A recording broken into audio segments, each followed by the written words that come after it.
পুরানকে আল্লাহ আল্লাহ পুরানকে আল্লাহ আপনি শহীদ হিসেবে কবুল করুন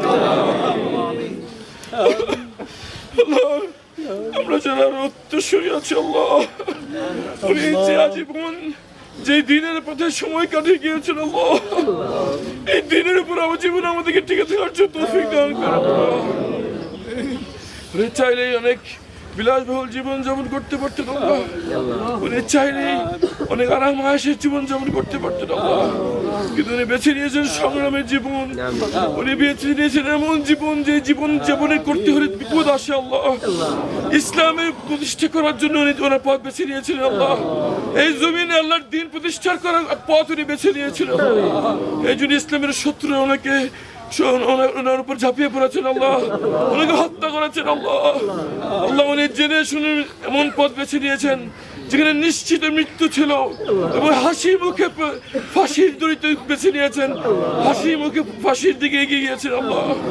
আল্লাহ আমার সৌভাগ্য হয় নাই শেষ মুহূর্তে পিতাকে বিদায় দেওয়ার আল্লাহ, কিন্তু আমার আত্মীয় স্বজন সাক্ষ্য দেয় আল্লাহ উনি হাসি মুখে সবাইকে বিদায় নিয়েছেন।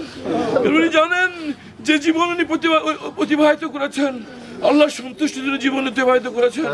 উনি যদি আল্লাহর উপর তাওয়াক্কুল করে ইমানের সাথে মৃত্যুবরণ করতে পারেন, এর জন্য অনেক বড় প্রতিদান ওনার জন্য অপেক্ষা করছেন।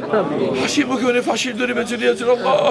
আল্লাহ আমাদেরকে সারা জীবন ইমানের উপরে ব্যাপার টিকে থাকার তৌফিক দান করুন।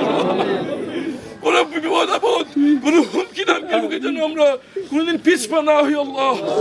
আদর্শের সংগ্রামে যেন আমৃত্যু আমরা আপোষহীন থাকতে পারি আল্লাহ। শহীদ মীর কাসেম আলীর দেখানো পথকে যেন আমরা আঁকড়ে ধরে, আল্লাহ দেখানো পথ, নবী রাসূলদের দেখানো পথ, বলি আউলিয়ার দেখানো পথ, মুজাহিদদের পথে যেন আমরা অটল থাকতে পারি আল্লাহ, সেই তৌফিক আমাদের দান করুন।